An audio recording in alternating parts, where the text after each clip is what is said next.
Promise Neighborhood is part of Partners for Education at Berea College.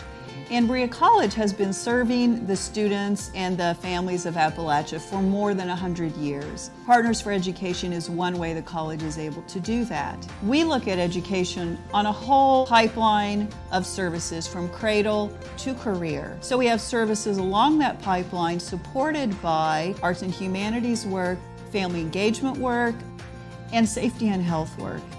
But the whole thing starts in early childhood education, because we know that children need a good start early on. So we help to equip parents and teachers with what they need to encourage students to begin school ready to learn so they can continue to excel as students.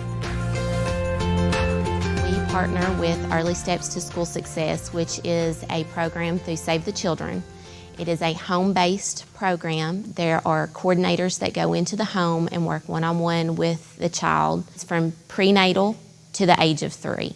Also, while these coordinators are in the home working with the children on these home visits, they also work with the family, because then they can help those families transition into preschool or Head Start or whatever the case may be for the child. Poverty itself is a huge barrier to education. I think when you're in a poor community, you're more prone to have some of those social issues, more so than more affluent communities. They're helping us to offer our children more opportunities to learn and help get them ready for school. For instance, the math and science has been a big improvement because they actually learn some hands-on activities that they could come back and do with their children. For early literacy, we find that the brain connections are made, from 0 to 3. It's very important for parents to read to their children at least 20 minutes a day. I think it's also important for those families to connect. Here in Appalachia, we have an amazing tradition of oral storytelling, and I find that we're losing that a little bit. Our hope for Story Walk is that parents and children will come to the park and spend time doing physical activity together. The Story Walk is another way to encourage maybe read a story together. Maybe parents will begin telling stories to their children. There's not many choices here in Manchester. We're kind of limited to what we can get for childcare. So when I first heard about A to Z Learning Center, I was like, wow, I really want my child to go there. Our preschools are, they only take 20 kids to school.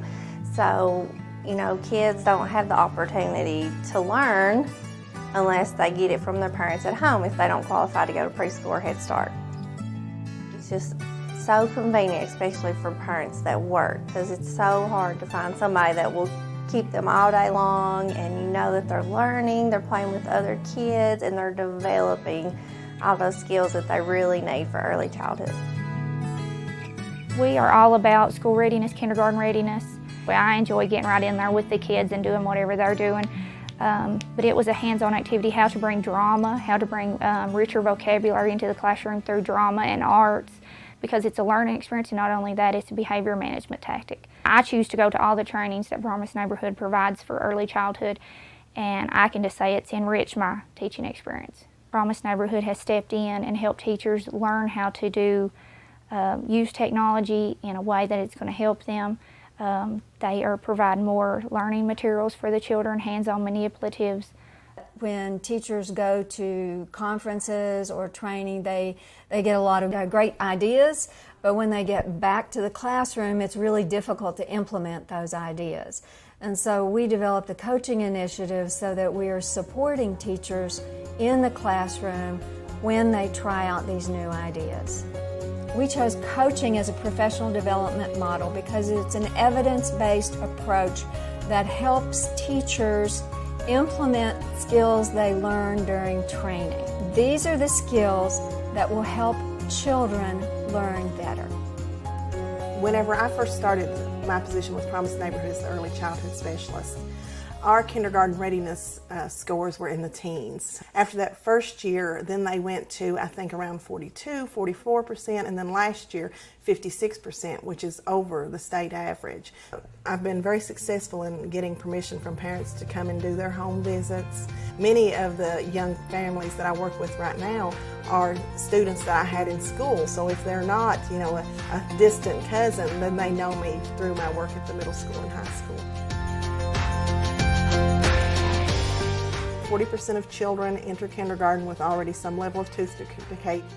And if we can decrease that number and have more children going into kindergarten already getting good oral health care, they're going to miss a lot fewer days of school, their parents are going to have to miss a lot less work, and it's going to be good all the way around for the child's education. Our goal is to help children enter school ready to take advantage of the learning opportunities that exist.